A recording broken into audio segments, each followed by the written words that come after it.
Bonsoir, merci beaucoup. Je vous demande d'applaudir le réalisateur Fabien Dangea. Merci beaucoup. Merci à tous de continuer à venir voir des films en salle. Merci beaucoup Fabien pour ce très beau et très émouvant film. Derrière cette histoire, il y a ton histoire. Est-ce que tu peux présenter le cheminement de ce film ? Alors oui, en fait c'est l'envie de raconter cette histoire, je pense qu'elle est un peu concomitante avec mon envie de faire des films. Enfin, je ne sais pas comment le formuler, j'arrive toujours pas à trouver la bonne manière d'expliquer, ou plutôt quand je me suis autorisé à me dire que je voulais faire des films, c'est cette histoire-là que j'ai eu envie de raconter, sauf que ça a mis beaucoup de temps avant de trouver comment, par quel angle, pourquoi, est-ce que, etc. etc. Donc j'ai fait un premier long métrage, comme je disais tout à l'heure, j'ai fait pas mal de courts métrages, etc. Et puis finalement, en allant, encouragé par ma productrice après mon premier long, de mettre, comme elle me disait, le nez dedans, j'ai ressorti encore les scénarios que j'avais mis dans des tiroirs jusque-là, et puis je suis allé faire un travail d'enquête, j'ai rencontré d'autres familles d'accueil, j'ai rencontré des éducateurs spécialisés, et puis à l'intérieur de ces histoires-là, j'ai greffé l'histoire d'un père comme ça qui a voulu retrouver sa place de père à la mienne, à l'histoire du petit garçon qui était placé dans ma famille. Parce que pour la faire très court sur cette question, moi en gros je suis Adrien, je suis l'aîné voilà, dans ce qui s'est passé, je suis l'aîné de la famille. On a eu un petit garçon qui est arrivé quand il avait 18 mois, il est reparti quand il avait 6 ans. Donc ça a été la base de mon histoire. Tout le but de mon travail, ça a été de m'assurer que d'une, ça allait être un film, c'est-à-dire du cinéma, tout simplement, et deux, que j'allais trouver l'axe avec lequel j'avais envie de raconter. J'avais pas forcément envie de raconter à proprement parler mon histoire. J'avais envie de raconter quelque chose autour de ce que c'est qu'un lien, comment il se fait, comment il se défait, qu'est-ce que c'est que cette histoire de famille dont on parle. Est-ce qu'on est une vraie famille? La famille n'arrête pas finalement de muter, d'être autre chose. Et voilà, c'est tout ça que j'ai eu envie de mettre à l'intérieur de ça. La dernière couche étant de s'assurer, comme je disais, de vouloir faire du cinéma. C'était ce qu'on se racontait avec ma productrice, d'être à quel genre ça allait appartenir pour être voilà, une sorte de clé.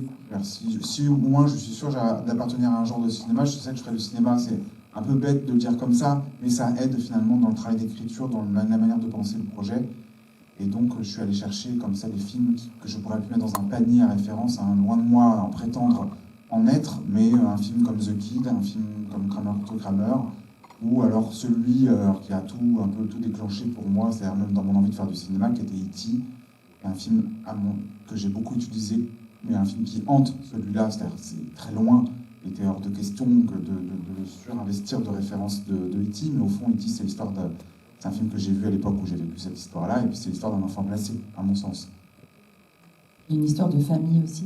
Mais est-ce que le temps nécessaire à faire ce film était lié à quelque chose comme un chagrin d'enfance, lié à la rupture de l'enfant, quand l'enfant est parti de votre famille? Alors je ne sais pas, ça je serais incapable de répondre à ça. Ce que je peux répondre, je tiens un peu à me dire, j'ai l'impression qu'on a une sorte d'écho un peu désagréable, alors j'espère que ça va. Ce qui est sûr, c'est que j'ai été hanté par cette histoire-là. Je ne sais pas, la proportion du chagrin dans mon envie d'y aller, je ne sais pas. J'en ai eu moi-même en écrivant, travaillant, et de manière parfois un peu ridicule, parce qu'on écrit une scène sur un scénario et on se fait pleurer soi-même, et puis le lendemain on la relit avec la nulle, on la met à la poubelle, donc ça n'a aucune valeur. Mon chagrin n'a aucune valeur dans cette affaire. Simplement, je sais que j'ai été hanté et qu'il fallait que je le fasse. Voilà. C'est un peu, je pourrais le répondre comme ça. Mais du coup, ce serait une sorte de réconciliation avec cette histoire-là, d'une certaine manière. Oui, peut-être, absolument, peut-être. En tout cas, ouais. C'est une bonne question. C'est une bonne question. Je ne sais pas si je suis réconcilié parce qu'il n'est pas dit que j'y retourne d'une manière ou d'une autre. Donc ça prouvera exactement l'inverse si je dis aujourd'hui que je suis réconcilié et que je refais encore un film là-dessus. Je me serais renié. Par contre, que ça a matière pour moi à être sûr d'être un endroit de réflexion et de questions qui peuvent amener en plus du cinéma, oui. Donc, d'une certaine manière, ça nourrit. Les choses sont, voilà, c'est ce que je disais tout à l'heure, enfin, c'est dur pour moi d'avoir du recul là-dessus, hein, et puis voilà, j'ai un peu tout début de ma prétention à vouloir faire du cinéma. Donc, mais je sais que les deux se nourrissent. Mon envie de faire du cinéma et cette histoire-là, elles sont, c'est ce que je racontais autour d'E.T., ça s'est cristallisé autour de ce film-là, mais parce que j'essaie de comprendre. Mais voilà. En tout cas, c'est lié. Et puis j'ai fait des courts-métrages qui avaient de près ou de loin à voir à faire avec cette histoire-là. Le premier long, c'est l'histoire d'une femme qui porte un enfant pour d'autres. Enfin, est-ce que c'est l'histoire d'une GPA? Enfin, voilà, comme c'est Diane, elle s'appelle, elle porte un enfant pour deux gars. Et je savais très bien que je racontais dans un gros pas de côté cette histoire-là aussi, d'une certaine manière. Avant de présenter ce film, quand on en a discuté, tu disais finalement c'est mon premier film, celui-là. Pourquoi? Justement pour ça, parce que, parce que mon premier réflexe m'a été de vouloir raconter, en tout cas de m'appuyer sur l'histoire de cet enfant qui était chez nous. Donc le premier scénario que j'ai écrit, qui est illisible, avait à voir à faire avec ça. Donc c'est pour ça, et je sais que je le trimballe depuis. Je suis revenu plusieurs fois, jusqu'à y revenir sous cette forme-là. Quand on écrit un film comme ça qui touche sa propre famille, sa propre histoire, comment réagit, je ne sais pas, par exemple ta mère, comment elle s'est inscrite dans ce processus? Alors ils ont toujours su que je voulais en faire quelque chose. Après, entre le savoir et puis finalement y être confronté, on a organisé une projection à Paris juste au moment où j'ai terminé le film, avant qu'il circule, avant que d'autres le voient. Il y avait ma mère, ma famille, enfin mon frère, et les enfants du film et les parents des enfants du film. Je voulais que ce soit eux qui le voient en premier, avant qu'on en dise quelque chose, parce que je ne savais pas ce qu'on allait en dire de toute façon, mais au moins qu'eux, ils en aient leur... Et ma mère l'a vu comme un film d'horreur, j'ai l'impression, en tout cas c'est l'impression qu'elle m'a fait, parce qu'elle m'a dit juste en sortant, il n'est plus question que j'aille voir un film de ce réalisateur. Donc, j'ai compris qu'elle n'aimait pas les films d'horreur. Non, j'en plaisante un tout petit peu, mais parce que depuis, tout va très bien, et que c'est pour ça que d'ailleurs je me permets de le raconter comme ça, mais effectivement ça a été très dur pour elle de le voir la première fois, parce qu'elle s'est fait surprendre par là où ça nous a amené en termes d'émotion, je pense. Parce qu'au départ, la famille, c'est pas la nôtre, et c'était moi aussi ce qui m'intéressait. C'est que même si le schéma est le même, le schéma mathématique, deux garçons, un troisième qui arrive, et puis voilà, le couple qui était ma mère et mon père. Après, c'est Mélanie Thierry, c'est Elias Salem, ils n'ont rien à voir avec nous, même dans ce qu'ils sont. L'environnement social a l'air d'être le même, et pas tout à fait. Moi, j'en présente quand même une forme un peu... je ne cherchais pas à faire un film comment dire, avec une véracité sociologique. Je voulais m'inscrire dans cette espèce d'entre-deux. Alors, peut-être que c'est sa limite ou son défaut, je n'en sais rien pour le moment. Mais à la fois, ça s'appuie sur la classe sociale sur laquelle on était, et puis à la fois, je l'invente aussi un peu, cette classe sociale. En m'appuyant justement sur le cinéma américain. Moi, quand j'ai vu E.T., j'ai l'impression qu'on avait la même vie, avec Elliot. Il est dans un lotissement comme moi. Voilà. Donc c'est un peu ces choses-là que je suis allé chercher. Donc tout ça pour dire, pardon, excusez-moi de cette digression, mais que quand ma mère l'a vu, elle l'a accepté comme un film la première fois normal, et puis au fur et à mesure que ça se resserrait quand même sur ce que ça racontait, c'est là où ça a été de plus en plus difficile, et elle le raconterait elle-même. À partir de la scène du juge, elle a arrêté de le regarder. Voilà. Parce qu'elle savait vers quoi ça allait. Et mon frère, c'est à peu près la même chose. Et puis après, ma mère l'a revu à une autre occasion, dans un festival à Angoulême, un peu comme ici, avec des gens dans la salle. Et là, ça avait plus l'air d'un film. Et donc ça s'est beaucoup mieux passé. Ça mettait les choses à distance, sans doute. Exactement. Le titre est d'une certaine manière intrigant, ce vrai. C'est pas c'est la vraie famille, pardon, et c'est pas une vraie famille. Pourquoi ce vrai? Qu'est-ce que serait au fond une fausse famille? J'espère qu'il est un petit peu provoquant et qu'il a une forme d'ironie dans le film quand on sait de quoi ça parle, et puis dans le titre, pardon, pas dans le film, mais dans le titre, quand on sait de quoi ça parle, et puis quand on l'a vu, que la question de la vraie famille, elle se continue à se poser. Et surtout avec cette idée, j'espère qu'elle n'arrête pas d'être en totale mutation, c'est-à-dire qu'elle est quelque chose au départ, et puis d'ailleurs quelque chose qu'on a du mal à définir. Les scènes de vacances, pour moi, elle servait à ça, c'est-à-dire qu'il y a tous ces gens qui sont ensemble, qui ont l'air d'appartenir à une famille, puis il est encore difficile de déterminer qui est l'enfant de qui est la tante, l'oncle, etc., etc. Et puis, au fur et à mesure qu'on avance, ça se resserre, on comprend, et au moment où on comprend, on nous raconte encore complètement autre chose, et puis cette autre chose va devoir se défaire pour à la fin être encore autre chose. Donc le vrai là-dedans, il est difficile à cerner et à arrêter. Enfin, c'est plutôt pas à cerner, parce qu'en fait, on le cerne tout le temps, mais il n'arrête pas de muter. Voilà, c'est un peu ça mon sentiment. C'est une des raisons pour laquelle je fais presque, de manière un peu symbolique, mais pour moi, pour pas que la symbolique soit lourde, je fais dire à Jules à la fin, est-ce qu'il a vu le même film que nous? Parce que même moi, j'ai ce sentiment que ce que j'ai vécu, c'est tellement loin, ça appartient tellement à un autre temps de ma vie, et est-ce que je l'ai vraiment vécu? Enfin, et c'est pour ça que d'ailleurs, ça m'a autorisé à en faire du cinéma, parce que je peux m'autoriser à en faire une fiction, parce que je me demande même si je l'ai vraiment vécu. Intéressant. Finalement, la famille, c'est quelque chose qui nous détermine par des liens qui se construisent dans le temps. Finalement, la famille, elle n'est pas donnée, même quand ce sont ses propres enfants en tant que tels. Est-ce que ça arrive souvent est-ce que tu as travaillé sur ces questions-là, justement, que les familles d'accueil s'investissent comme si c'était leur enfant biologique, on va dire? Alors, c'est vrai qu'en ayant vécu ce que j'ai vécu, puis en ayant fait ce travail un peu, de m'intéresser un peu aux autres, j'ai l'impression d'avoir à peu près entendu tout et son contraire. Moi, surtout ce que j'ai constaté, c'est qu'à chaque fois, on avait affaire à, je ne sais pas comment le dire, mais c'est que des histoires singulières, en fait. Et donc, oui, ça arrive, avec un certain nombre de variations même par rapport à ce que moi je raconte. Moi, je suis très conscient, que ce soit clair entre nous, que j'en présente presque une forme assez idéale, et que même à l'intérieur de cette forme idéale, quand je parle de forme idéale, c'est on a une famille d'accueil totalement aimante, même une mère d'accueil, une assistante familiale qui est devenue surmaternelle, hein, de par la fait de sa fonction, ça l'a surmaternisé. Un père de famille qui assure, un père de l'autre côté qui arrive, qui essaie de se reconstruire au moment où il y a deux personnes qui se retrouvent dans une logique où elle doit désapprendre à être mère, l'autre doit apprendre à être père. Donc on est, voilà, même comme ça, même à cet endroit-là, la situation elle est complexe, j'espère qu'elle le reste, et déchirante et douloureuse.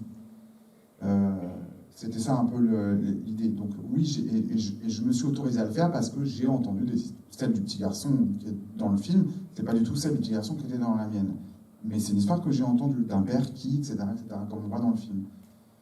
Donc j'ai fait la somme de ces histoires où je me retrouvais sans antagonisme presque, avec que des gens qui aiment, et même comme ça reste complexe, l'équation elle reste très compliquée à résoudre. Voilà. Comment, très concrètement, on devient famille d'accueil? Pourquoi on fait? C'est pas un travail comme un autre? Alors, c'est pareil, alors je vais faire une réponse un peu comme j'ai fait avant, c'est-à-dire qu'il y a mille raisons, et je pense qu'elles sont souvent très déceptives, les raisons. C'est-à-dire que dans le cas qui était le nôtre, c'était que ma mère, elle s'est dit, il y a une voisine qui l'a fait, pourquoi pas moi? Plutôt que de retourner à travailler chez Nathalis, c'était à l'époque vendeuse chez Nathalis, elle s'est dit je vais pouvoir rester à la maison, m'occuper de mes enfants, en même temps me rendre utile. Et puis c'était pas un salaire comme ça l'est maintenant, une sorte de défraiement, c'était dans les années 80. Ben voilà. Et elle vous dirait aussi qu'elle n'avait pas pris la mesure de ce que ça pourrait charrier. C'est aussi simple que ça, aussi bête que ça par moment. Voilà. D'autres personnes le font avec une profonde conviction qu'il faut le faire. D'autres se disent pourquoi pas, après tout, maintenant, en plus, voilà, les salaires sont un tout petit peu plus conséquents. Enfin, c'est pas, je suis pas en train de dire qu'on est en train de se faire des... Hein. Mais voilà, je pense que ça appartient aux personnes, les raisons pour, comme chacun aura son envie de faire du cinéma, ou d'être journaliste dans le cinéma, ou... voilà, je pense que voilà, il y a mille chemins pour arriver à avoir envie de faire ça. Le film met en scène un déchirement. Et souvent, on entend, notamment l'aide sociale à l'enfance ou les juges, parler de l'intérêt de l'enfant. Et là, dans le film, on se demande, enfin, on a aussi un dilemme, où est l'intérêt de l'enfant? le séparer de cette famille aimante, mais en même temps lui permettre de retrouver son père, et son père qu'elle désire, d'être père, de prendre en charge son enfant à nouveau. Ce dilemme-là aussi est une part importante quand il y a des décisions qui sont prises, comment mesurer l'intérêt de l'enfant. Est-ce que c'est un intérêt affectif, matériel, tout ça paraît extrêmement complexe. Oui, alors du coup, j'espère que c'est à cet endroit-là des complexités que je suis. Une question sur laquelle je serais en plus incapable, moi, de répondre, puisque même à un enfant, de lui demander ce qu'il voudrait, puisqu'il est englué dans des conflits de loyauté, pile à cet endroit-là, qu'est-ce qu'il dirait? Qu'est-ce qu'il répondrait? Un peu comme des enfants divorcés. Est-ce qu'il répondrait avec totalement honnêteté? On n'en sait absolument rien. Donc en fait, on n'a que des gens qui ont affaire à des choses qui sont très très difficiles à résoudre. Je me répète un peu en boucle là, sur cette question-là, mais c'est ça qui m'a passionné, dans le sens où je me suis dit que ça pouvait être un objet de cinéma aussi à raconter. Parce que, bien entendu, moi, enfant, quand j'ai vécu c'est là, j'ai pas du tout vu. J'ai vu que l'iceberg, j'ai pas vu du tout la complexité qu'il y avait derrière. Je l'ai vu qu'à un endroit. Et ça a été, je pense, une des raisons pour lesquelles ça m'était si compliqué, si j'ai mis autant de temps à raconter cette histoire, c'est parce qu'il fallait que je parte de mon endroit, qui était un endroit quand même assez, au fond, simpliste, il l'a vu qu'à un endroit, pour comprendre toutes les questions que ça pouvait englober. Pourquoi Mélanie Thierry? Comment s'est fait le choix de cette actrice-là? Mon premier film, je vais faire cette toute petite digression, je l'ai écrit pour Clotilde M, l'actrice principale, je ne sais pas si vous voyez qui c'est, etc. Mais j'avais travaillé avec elle sur un court-métrage, j'avais vraiment créé une relation de travail, ça m'avait inspiré, ça m'avait permis, même je pense qu'elle m'a permis de faire un premier film, comme j'ai fait une première mise en scène de théâtre avec elle. Voilà, c'était pour elle. Sur celui-là, puisque ça partait de là où je vous raconte, j'arrivais pas du tout à me raconter qui pourrait interpréter quoi. Donc ça a été plus compliqué de savoir qui et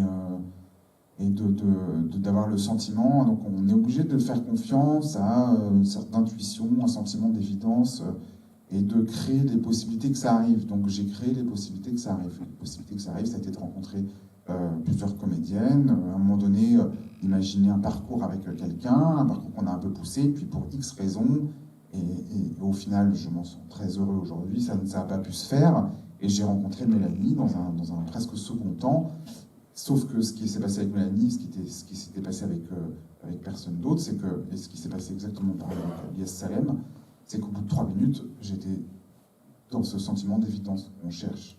J'avais envie que ce soit elle, il était évident que ce soit elle. Pourquoi? Parce que j'ai été surpris d'ailleurs En fait, moi je m'en étais fait une image très arrêtée de ce que j'avais senti que Mélanie était une excellente comédienne. Je ne l'avais pas forcément vue, à part dans La Douleur, dans des films qui me confortaient à 100% de ça. Mais quand même, sans qu'elle est forte, quoi. Sans qu'elle est, je veux dire, un peu bêtement, quand on regarde un footballeur jouer, sans qu'il est fort. Voilà, Mélanie, on sent qu'elle est forte, c'est une très bonne comédienne, qu'elle maîtrise son art. Mais quand je l'ai rencontrée, j'ai vu, au-delà de ce sentiment que j'avais, j'ai vu quelqu'un qui était... A priori, on avait l'air de venir du même monde, ça me rassurait beaucoup parce que c'était une question importante pour moi. L'incarnation sociologique, sans avoir à la chercher, à l'appuyer, la croyance qu'on avait de ça a été important.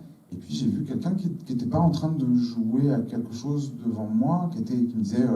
je vais me permettre de limiter la caricature, attention, elle n'est pas tout à fait comme je vais le faire, hein, mais ouais, non, mais c'est super le truc, ça m'a vachement touché. Il y avait, voilà, elle n'était pas en train d'être cette petite, peut-être, poupée Lolita que j'avais pu voir dans des films. Elle n'avait pas honte d'être ce qu'elle était. Et ça m'a raconté Anna. Voilà, ça m'a raconté Anna. Donc c'est ça qui a créé Mélanie, qui a créé mon envie que ce soit Mélanie, absolue. Et j'ai eu, pour Lies Salem, ce qu'on appelle un coup de foudre. Voilà, en parlant avec lui, en le voyant, c'était un personnage qui était beaucoup plus faible, à mon sens, dans le scénario, avant de rencontrer Lies Salem, qu'il ne l'a été après. On va laisser la parole à la salle, au débat à la salle. Il y a un micro qui circule, donc levez le doigt si vous avez des questions.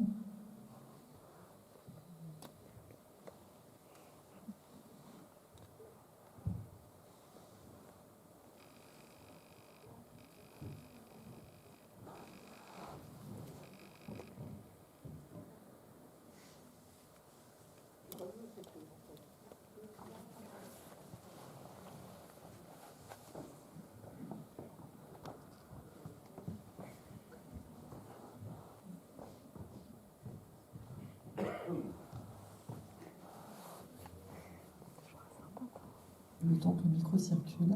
Je vais chanter une petite chanson.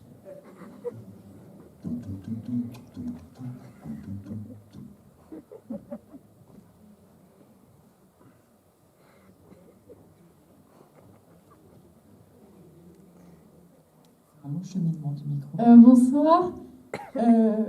Alors déjà, merci pour le film. Enfin, moi, je l'ai beaucoup aimé et c'est des films que j'ai pas l'habitude de voir, donc ça m'a beaucoup surprise.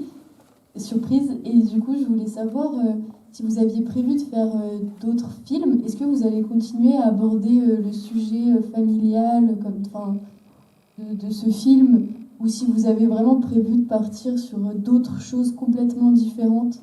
Voilà, c'est tout. Alors j'ai commencé un peu à réfléchir à la suite. Oui, donc oui, j'ai envie de faire d'autres films, hein, évidemment. J'espère qu'on va m'autoriser à continuer à le faire. Le prochain film, je vais plutôt aller puiser. Alors bon, pour l'instant, je vais aller chercher un peu encore dans ma matière personnelle. Peut-être que j'adorerais m'en éloigner et sortir de mon nombril. Je pense que ça passera par l'adaptation de quelque chose, etc., qui se rencontre. Enfin voilà, j'ai eu envie d'adapter très fortement un livre, ça s'est pas fait. Donc j'ai renoncé à ça, mais une fois de plus encouragé par ma productrice d'une idée que j'avais parlé depuis longtemps. Donc je vais aller chercher plutôt du côté de l'adolescence, des liens ados, parents, en essayant d'être cette fois-ci plutôt du côté de la comédie. Mais je ne pourrais pas m'empêcher d'aller chercher dans ce que moi j'ai vécu. Et je pense qu'il y a un lien entre un père et une fille à l'intérieur, parce que c'est plusieurs personnages là que je développe qui, voilà, d'une certaine manière, rebondira un peu sur ce que je raconte là. Mais c'est vraiment tellement tôt que c'est dur de vous en dire plus, c'est pas très rigolo d'en parler comme ça, c'est assez pauvre pour l'instant, et donc je n'oserais pas vous en parler parce que j'aurais peur de me dégoûter moi-même. Mais la question pourrait être, comme les deux films étaient liés à la question de l'enfance, finalement, ça le prolonge d'une certaine manière. Parce que... Bah oui, absolument. Il y a le bébé, l'enfant, et puis on va arriver à l'ado, quoi.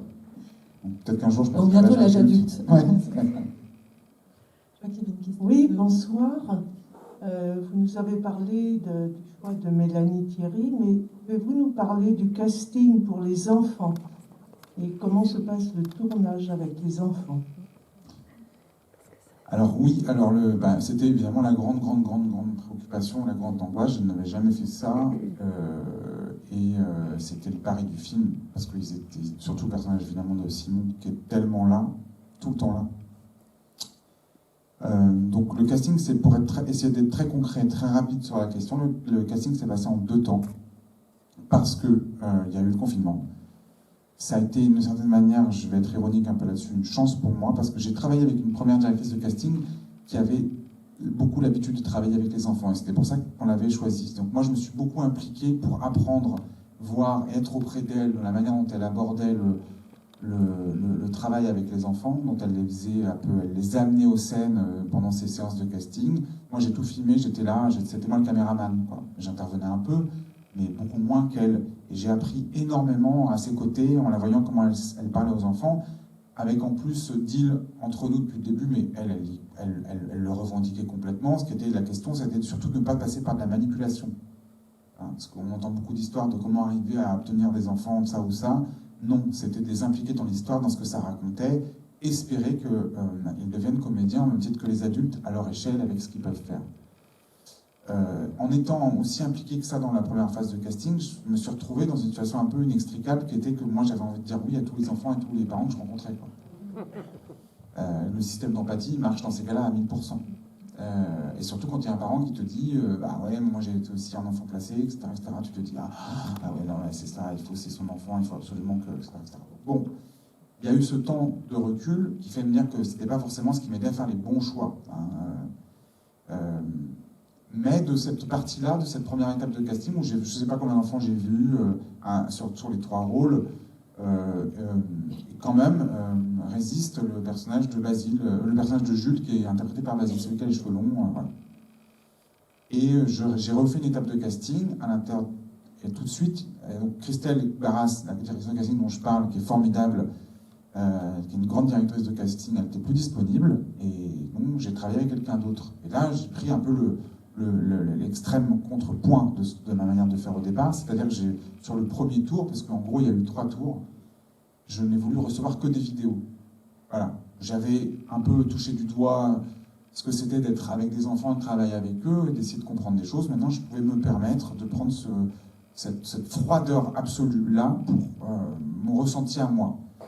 Et donc, j'ai reçu des vidéos d'enfants, un certain nombre, et surtout c'était le personnage de Simon qui me préoccupait beaucoup encore à ce moment-là. Quand j'ai vu la vidéo de Gabriel, parmi d'autres enfants, la première chose qui m'a arrêté, ça a été son regard, tout simplement. Son regard m'a tellement percé, sa manière qu'il avait d'écouter l'adulte qui était parce que l'adulte était en off, qui lui donnait la réplique, qui était en train de l'écouter, de la regarder. Ça m'a vraiment, évidemment, arrêté sur lui. Et ceci étant, comme les autres enfants, il a joué sa scène, et à part les moments où il était en train de regarder et écouter, c'était pas non plus fameux. Donc on le met en balance avec d'autres enfants qui ont l'air plus à l'aise, mais on n'a pas le petit ressenti, on n'a pas... Et donc je suis allé vérifier, je n'ai de cesse d'aller vérifier ce ressenti, avec un deuxième tour où il y avait d'autres enfants, dont Gabriel avec Mélanie, et un troisième tour où... et donc il s'est passé exactement la même chose, voilà, et pareil pour Mélanie, et pareil pour les quelques personnes de mon équipe. Là j'étais là j'ai filmé, et puis le troisième tour c'était ce trio-là, puisque de ces castings vidéo, et on est sorti aussi le personnage d'Adrien, Idriss, qui lui a été tout de suite, ça a été presque une évidence. Enfin, quand je l'ai vu jouer déjà. Alors les 3 viennent du casting sauvage, c'est-à-dire qu'ils n'ont rien demandé à personne. Ils étaient dans des squares en train de jouer pour les deux petits, et l'autre a une terrasse de café avec ses parents. Et quelqu'un est venu le voir en disant « Ah, est-ce que votre enfant... » Donc, ce qui était assez étonnant avec Adrien, c'est sa capacité, sa facilité à être comédien déjà assez vite. Pour ce que Gabriel et Basile, c'est arrivé. Ils avaient quelque chose en eux qui me plaisait.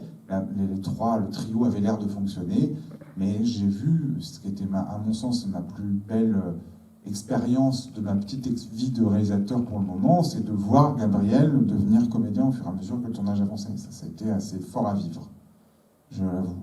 C'est arrivé, à mon avis, pour plusieurs raisons. On avait mis en place un dispositif, voilà, une manière de travailler qui permettait ça, mais eux, ils ont eu en phase 2, je le raconte comme ça, mais ils ont eu en phase 2 Mbappé.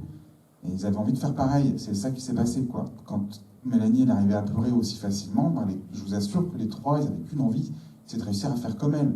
Donc ils ont passé tout le tournage à essayer de se faire pleurer, à trouver comment, etc. Il y a une sorte de défi entre eux. Il m'a beaucoup aidé. Vraiment beaucoup aidé. On avait mis en place un dispositif de manière de filmer, la manière d'introduire les scènes, etc., qui a amené des choses, certes, mais j'ai eu de la chance aussi. J'ai eu énormément de chance de voir ces 3 enfants vouloir y arriver.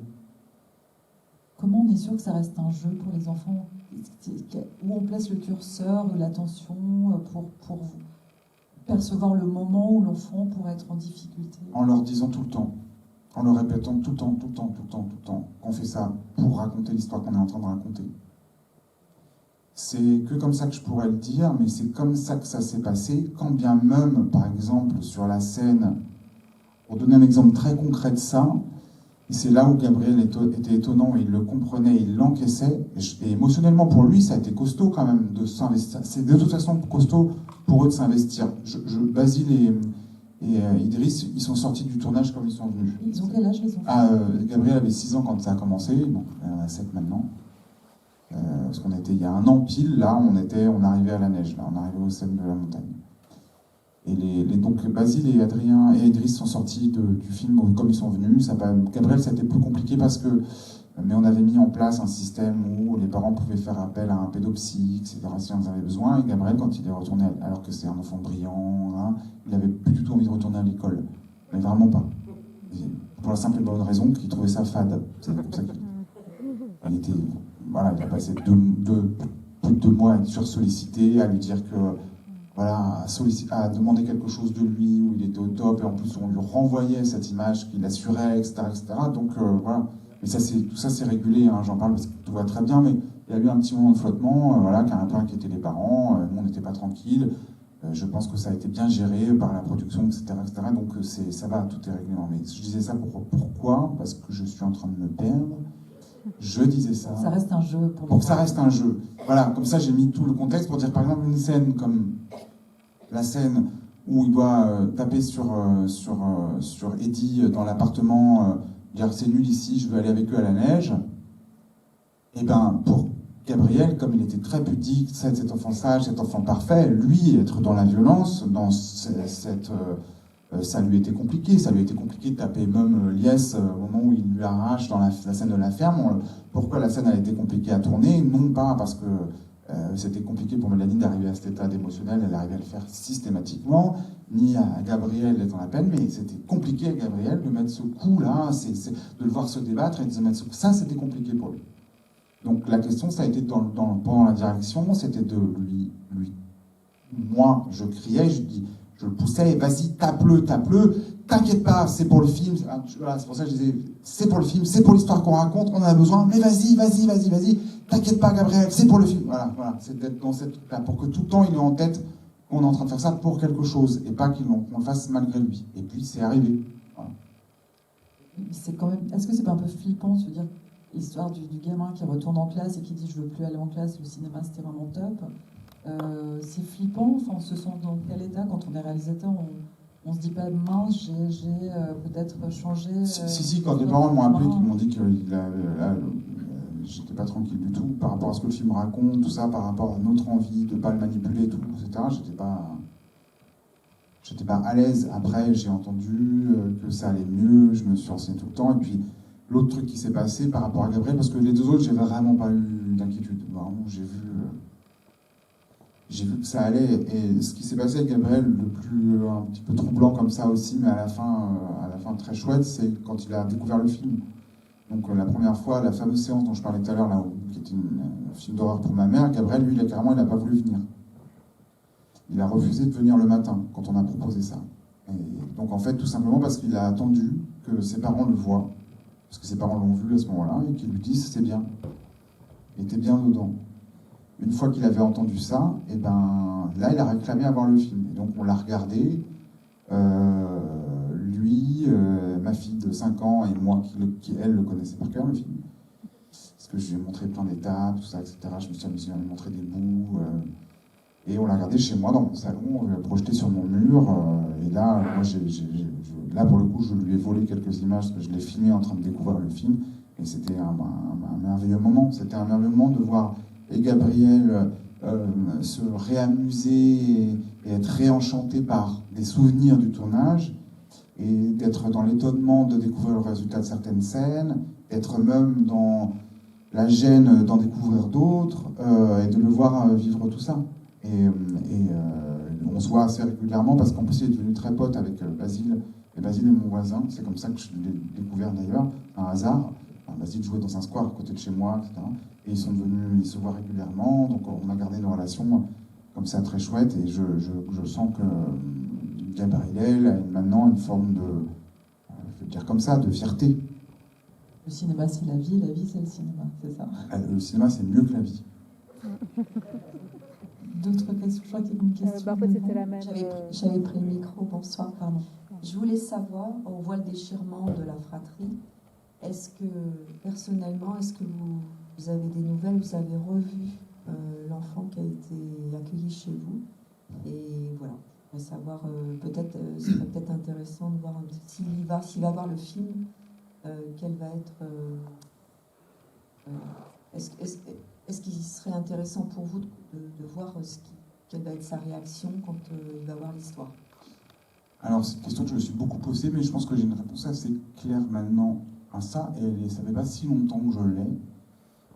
Évidemment que j'ai essayé de, moi, retrouver sa trace, mais bien avant même cette version-là du scénario, à d'autres moments où j'ai commencé à vouloir, enfin où j'ai voulu écrire cette histoire-là, je l'ai pas retrouvée. Mais au fond, moi, je pense,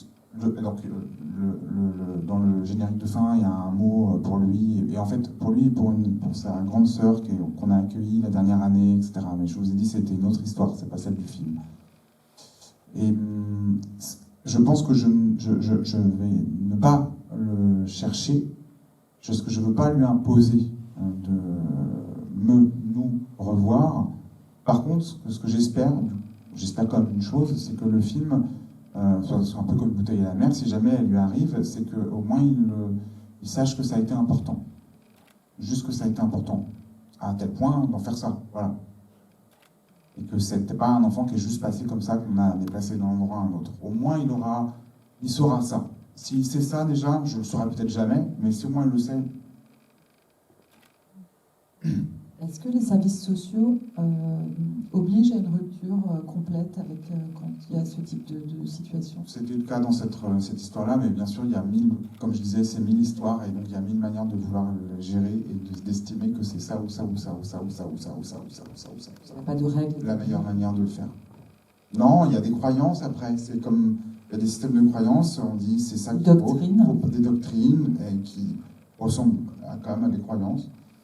Il ne faut pas qu'il appelle maman. Il faut pas. Ça va changer. Et moi, je n'ai pas du tout de jugement là-dessus à avoir parce que je pense que même l'institution passe son temps à vouloir faire rentrer un carré dans un rond. Et que de temps en temps, en forçant le carré rentre dans le rond, mais de temps en temps, ça rentre pas, ça saute, et ça tient pas. Mais il fallait quand même essayer de faire rentrer le carré dans le rond, quoi. Oui, bonsoir. Merci pour le film. Souvent, quand on rencontre des histoires telles que vous les avez narrées et filmées, que j'ai personnellement bien appréciées, dans tous les comédiens qui sont là, on bute toujours par rapport aux services sociaux.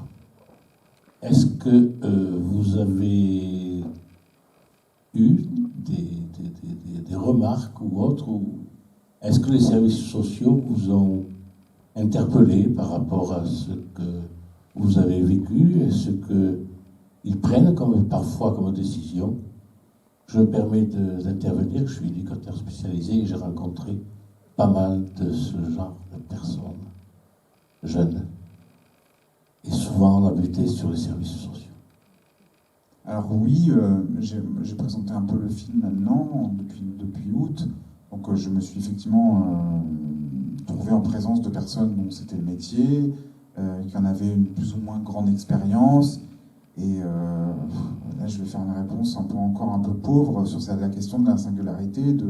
J'ai eu tellement de témoignages différents et de sentiments différents qu'il m'est difficile d'en faire le tri et d'avoir moi-même un avis sur la chose. Il y a juste quelqu'un dont je me permettrais de redire ce qu'elle a dit. C'est une éducatrice, donc ça avait été le métier, mais alors elle n'était pas jeune, pas jeune dans le métier, je parle. Elle avait 30 ans de métier, m'a-t-elle dit. Elle a dit quelque chose qui m'a beaucoup touché, voire je me permettrais de dire plus. C'est qu'elle a dit du film que ça mettait en avant quelque chose qui n'est pas tout le temps le cas dans leur profession, c'est que ça pouvait autoriser, on s'autorisait à avoir du doute. Et c'est exactement l'endroit qui leur manquait. Puisqu'on est obligé d'appliquer, c'est ce que je disais, à mettre un carré, donc un cadre dans des choses qui sont incadrables, on applique des doctrines, des croyances, des règles, des lois, appelons-les comme on veut, dans ce cas-là. Mais ce qu'on ne leur autorise pas à faire, c'est avoir du doute sur ce qu'il faut faire. Du coup, d'avoir la capacité, et du coup la formation et aussi la pensée qui va avec, c'est ça qui reste compliqué, de pouvoir réadapter les choses en fonction des cas qu'on a à faire. Je ne sais pas si j'ai répondu. Si, merci.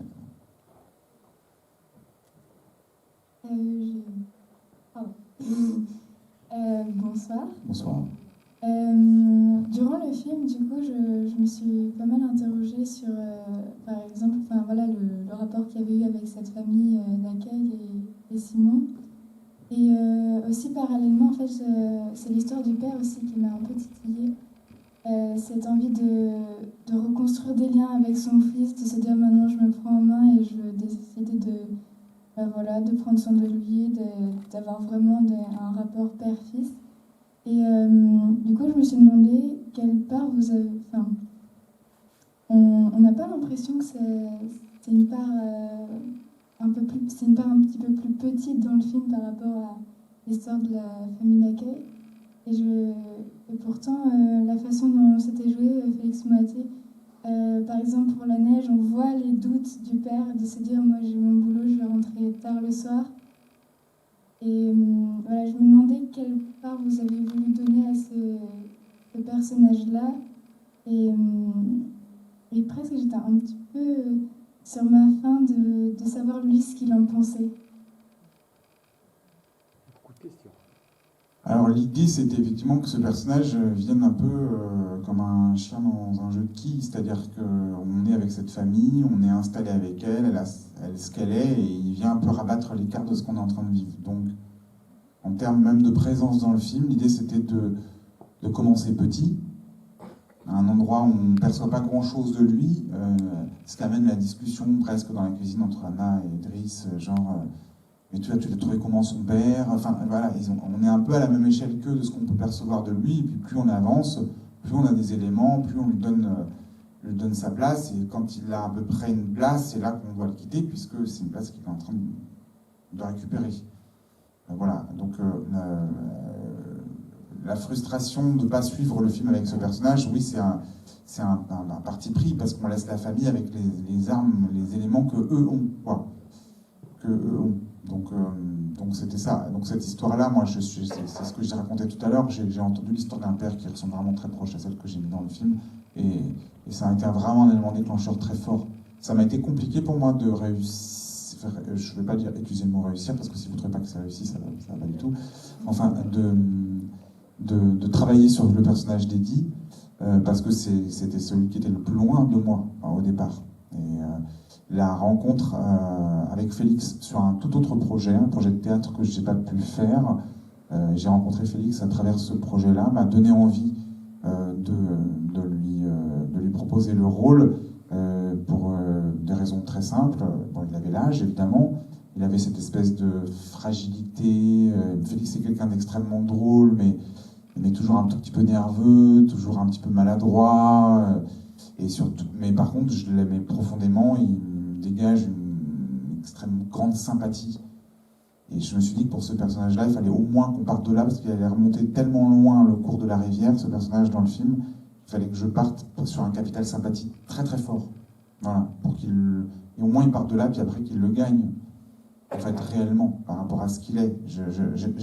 J'ose espérer que au moment où on arrive justement dans cette scène où elle vient et elle lui dit finalement on pourrait le prendre à la neige avec nous, que c'est la scène qui nous pose un tout petit peu problème presque sur notre ressenti, dans le sens où à l'intérieur de cette scène elle est construite sur le principe que on a vu Anna utiliser un argument que les enfants lui ont dit une scène avant dans la salle de bain sur il n'a jamais vu la neige, etc. Donc elle est clairement en train de faire un mensonge, en tout cas d'arranger la réalité.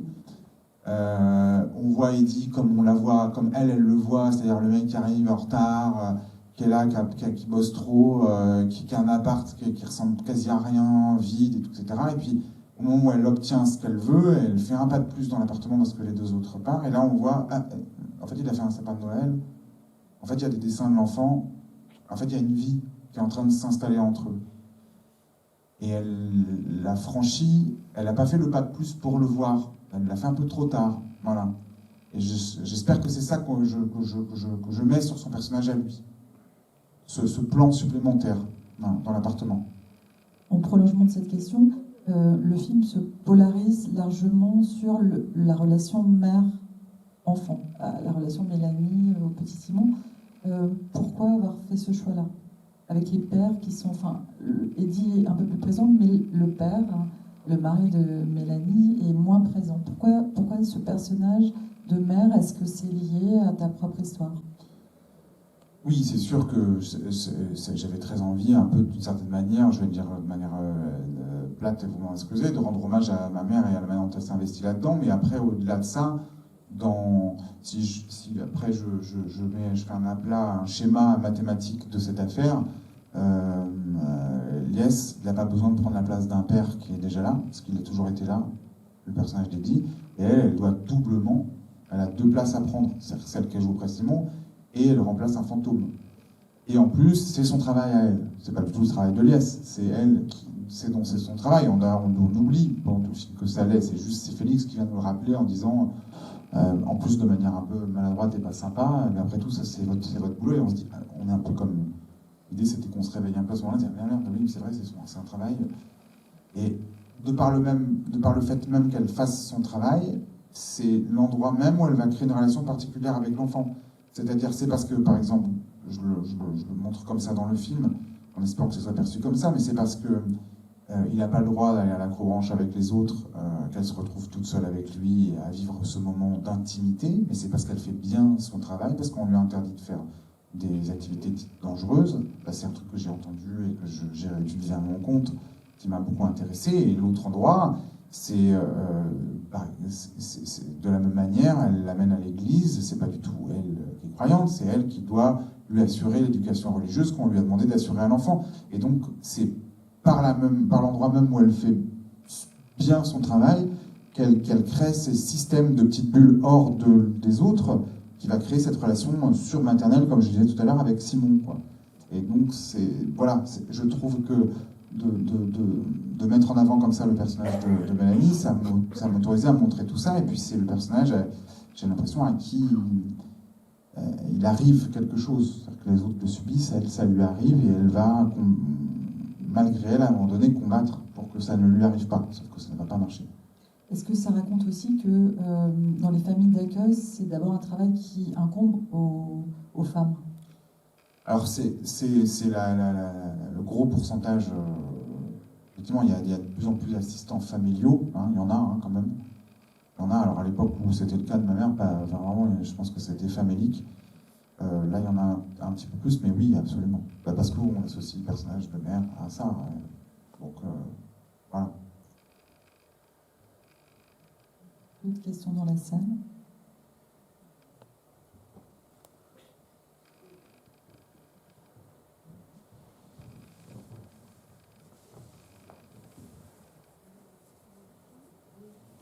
Oui, bonsoir. Alors moi, j'ai d'abord été interpellé par le titre. D'abord, l'idée donc de la vraie famille. Alors c'est pas tant une question ou des questions, c'est plus un partage. Et donc, ce que je trouve intéressant dans ce que vous nous avez montré à travers le cinéma, puis ce que vous nous dites aujourd'hui dans votre démarche, c'est la dimension totalement mythique du récit. C'est-à-dire que ça traverse toutes les familles et ça met en scène aussi cette complexité qui est tout à fait pertinente dans les relations humaines, si je puis dire, et dans les relations familiales. Et la difficulté, je crois, à laquelle on se trouve confronté, c'est simplement effectivement que nous sommes devant un ensemble d'abstractions. Et je crois que c'est ce qui ressort à travers les personnages, en tout cas, c'est ce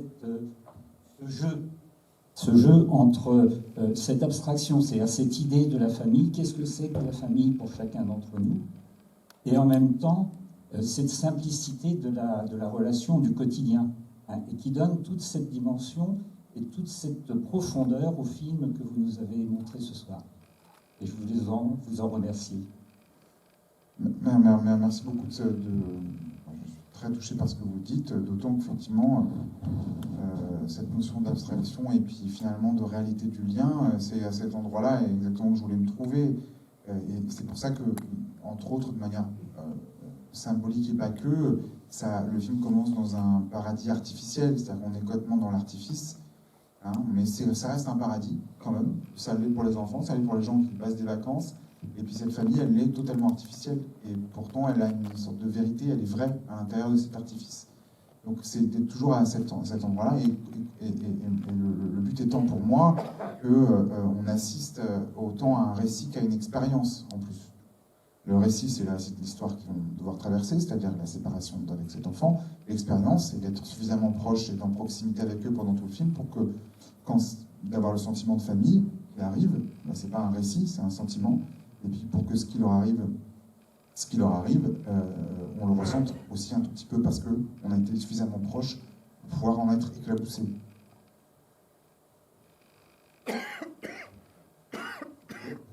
Est-ce que vous considérez le cinéma comme une famille d'accueil ? Excusez-moi, je me permets juste une petite réflexion supplémentaire. Pendant le déroulé du film, d'abord j'ai cru que vous étiez dans la position de Jules.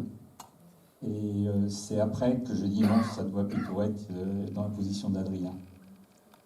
Ouais, je me devais d'être dans la position la moins sympa quand même, parce que sinon c'est trop facile. Donc c'est celui qui râle. Mais oui, c'était plutôt la position que... Après, en tant que réalisateur, ou celui qui a écrit l'histoire, l'idée c'était que je circule, moi, justement, que je me laisse la possibilité de circuler dans les personnages, et c'est pour ça que d'ailleurs la caméra circule aussi beaucoup, hein, pour toujours être dans la possibilité de basculer d'un personnage à un autre. Quand bien même je savais que mon récit et l'axe de la dramaturgie allait être celui d'Anna, il fallait que je m'autorise à pouvoir basculer, et même jusqu'à Eddie à un moment donné. Donc ça c'est ma position de réalisateur. Après, dans la vie et de là où je suis parti de ce témoignage, c'est effectivement celle d'Adrien. Et alors est-ce que le cinéma c'est ma famille d'accueil? Un plan sur l'accueil. Alors je sais pas, parce que c'est un peu moi qui suis allé forcer cette histoire. Donc on m'a pas accueilli, je suis allé un peu la chercher. Genre plutôt, il faudrait trouver un nom pour ça. Un enfant qui prend en otage une famille, plutôt. Moi, je voulais avoir des éléments, enfin, vous n'avez peut-être pas pu développer tout, mais les grands, enfin pas les grands frères, mais justement les deux ados ou les deux enfants de la famille, la jalousie, le fait qu'Anna s'occupe énormément de cet enfant, que cet enfant amène des soucis dans la famille, la réaction de ces deux grands frères, enfin, qui sont un peu mis de côté. On le voit quand il veut récupérer la grande chambre, mais voilà, est-ce que ça doit créer des soucis, j'imagine, aussi dans les fratries ou... Voilà, je voulais voir si vous aviez des... Alors, moi, comme fait plus, hein, je veux me remettre modestement à l'échelle de ce que moi j'ai pu percevoir et entendre comme histoire, qui est loin de pouvoir témoigner de toutes les histoires. Mais ce que je sais, c'est que parfois, c'est des situations assez inextricables et que c'est pour ça que ça ne marche pas, parce que les enfants sont en total rejet de l'enfant qui vient dans la famille, et parfois, ils sont en totale fusion et adéquation, et c'était plutôt mon cas, surtout de mon frère et du petit garçon. Moi, j'étais un peu extérieur à eux parce qu'ils étaient en telle complicité que ils étaient ensemble, quoi. Et moi, j'étais le grand frère de deux, mais avec l'envie de temps en temps de jouer avec eux, et souvent ils me saoulaient. Enfin, voilà. Mais c'est du coup une relation tout à fait presque lambda là-dedans. Le sentiment de jalousie, je m'en suis utilisé, je l'ai utilisé un tout petit peu là. Sur l'histoire des chambres et tout, etc. Mais je l'ai entendu, évidemment, dans d'autres histoires, de manière assez flagrante. Mais puisqu'on est là dans le cadre intime, en parallèle, moi je l'ai ressenti quand il y a sa sœur à lui qui est arrivée. Et que ma position d'aîné, elle était un peu remise en question, là. Voilà. Donc je savais que ça existe comme sentiment. Mais je voulais pas que ça vampirise toute la problématique. Parce qu'au fond, ce qui m'intéressait, c'est que quand même, malgré tout, moi, ce que j'en retiens, c'est qu'à un moment donné, on était juste dans un fonctionnement de famille, point barre. Et dans la famille, il peut y avoir aussi des jalousies à l'échelle de ce qu'on a vécu, parce que d'un coup, la mère, elle préfère... ma mère me préfère moi, clairement, par rapport à mon frère. Et il en est très jaloux. Et j'en plaisante un petit peu, mais il y a eu, pendant toute notre enfance, ça a plané, cette histoire-là, vous voyez. Donc c'est à la fois, c'est dans l'ADN aussi des familles, même la question de la jalousie. C'est pas parce que, ce que je veux dire par là, ce n'est pas parce qu'il y a un enfant qui est arrivé de l'extérieur et qui crée ce sentiment-là. Ça le crée de manière très violente, parfois dans ce cas-là, mais ça peut aussi le créer simplement à l'échelle de ce que c'est qu'une famille. C'est toute la problématique de la place que chaque enfant occupe dans une famille, quelle qu'elle soit d'ailleurs. Ouais.